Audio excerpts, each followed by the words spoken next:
Well, you have heard some great speeches today from Swamiji, from Tapanji, of course from my old friend, now old friend.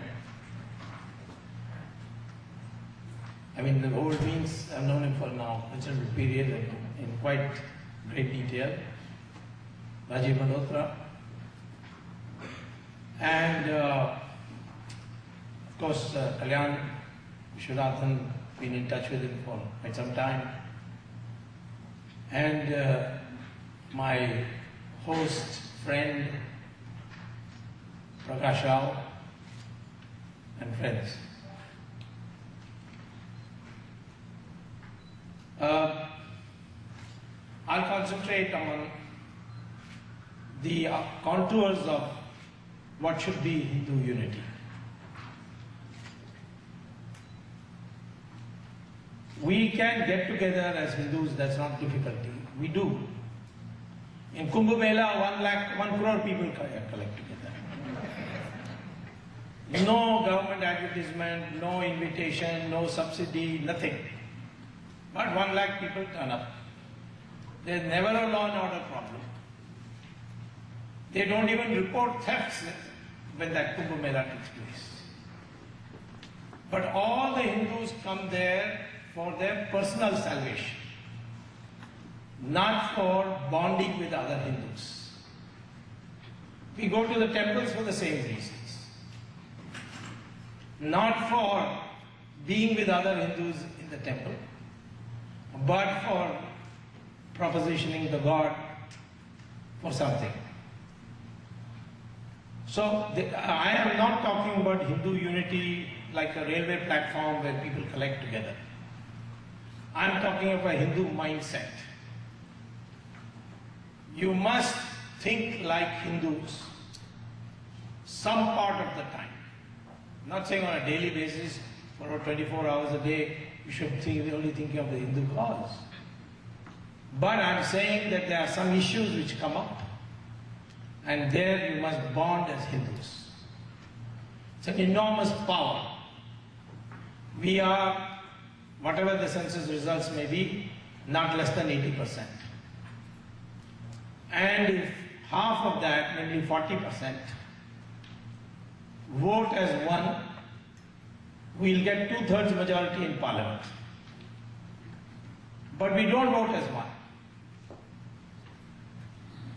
We at most will vote 15–20% as one, and that too on special occasions. So therefore we have to construct by appealing to the mind of the people, because today the battle is in the mind. It is not the battle of invaders coming with weapons to conquer your country. It is now the invasion of the mind which has to be liberated. And that's why I admire Rajiv Malhotra. He is not a historian, and thank God for that, because he would have been brainwashed by now if he was. He's a man who made a lot of money, one day threw it all away, and went back to the original documentation. He did not take the great names and their views and then recycle them, like most Indian intellectuals do. But he went back to the original. And that's what we need to do to know who we are. Before we can become a corporate Hindu, become of corporate Hindu psychology, we must first know who we are. Some people say, why should Hindu feel secure? There's such a large number, 1.2, nearly 1 billion people. Well, numbers by themselves are not enough. You can have 1,000 goats standing at one place, and one tiger comes, the majority is with the goats. But who will run? The goat will run. They will not run together, they will run helter-skelter. And the tiger will pick which is the juiciest one of them all, and slay it, and eat it up. nor strength is enough. You can have 5 lions in a cage in a circus, one thin ringmaster who tells these lions, get up, climb up on the stool. They'll all climb up on the stool. Each one of them is strong enough to kill that ringmaster inside the cage. But they obey because the mind has been captured from when these lions were pups. Today we Hindus are like that. Partly goat, partly lion of the circus.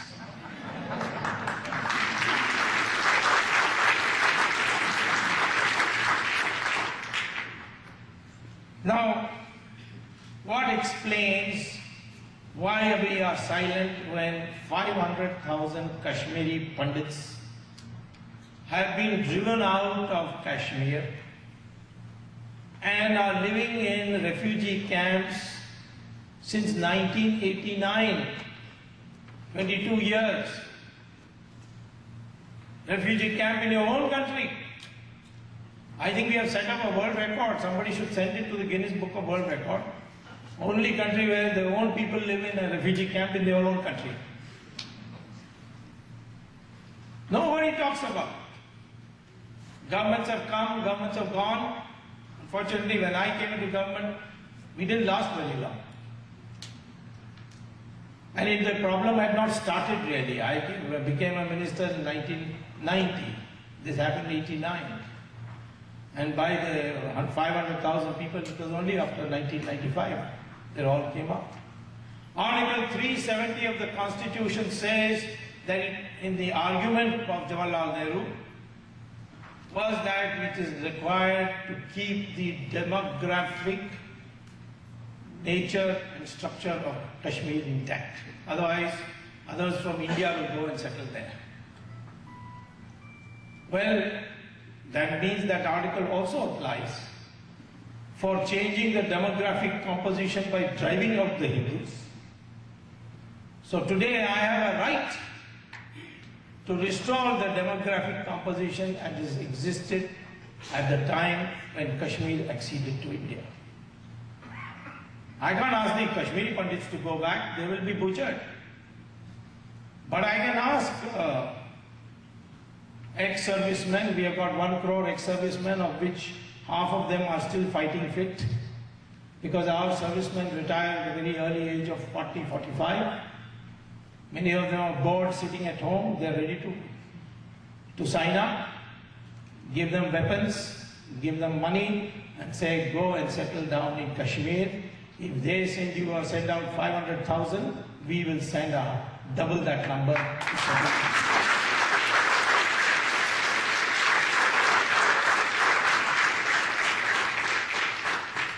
All these 500,000 Kashmiri Pandits had residences from which they were forcibly driven out. So you can take that address also and ask the servicemen, this is your house now, go and occupy it. I have a Janata Party unit in Srinagar, which is 100% Muslim. And and they all speak about Kashmir being part of India. Courageous, brave people. My partymen there are not many, there are about 24 people.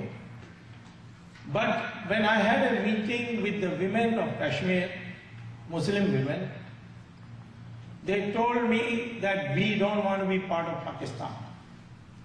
We'll be quite happy to be part of India. Because we know what our fate is when these mullahs take over. But the propaganda which is being unleashed against us is that the Hindus will never fight, and after much bloodshed they will concede. They conceded Pakistan, they will concede the independence of Kashmir also. The day it becomes clear that a leadership has come into the center of India which says not an inch of Kashmir will be parted with, we will pay any price for it, that day we will all be with you and not with Pakistan.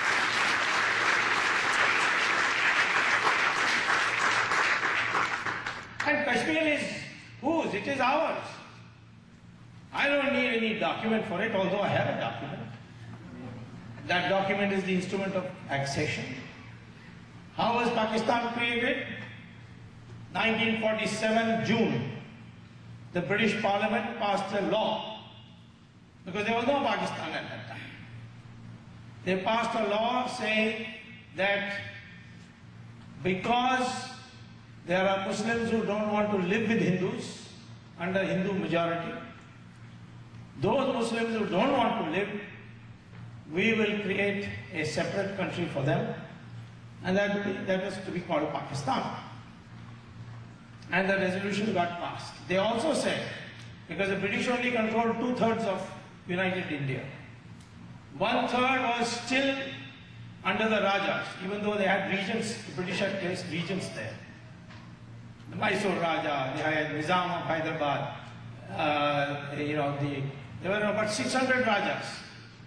And the British declared them as independent countries, including Kashmir.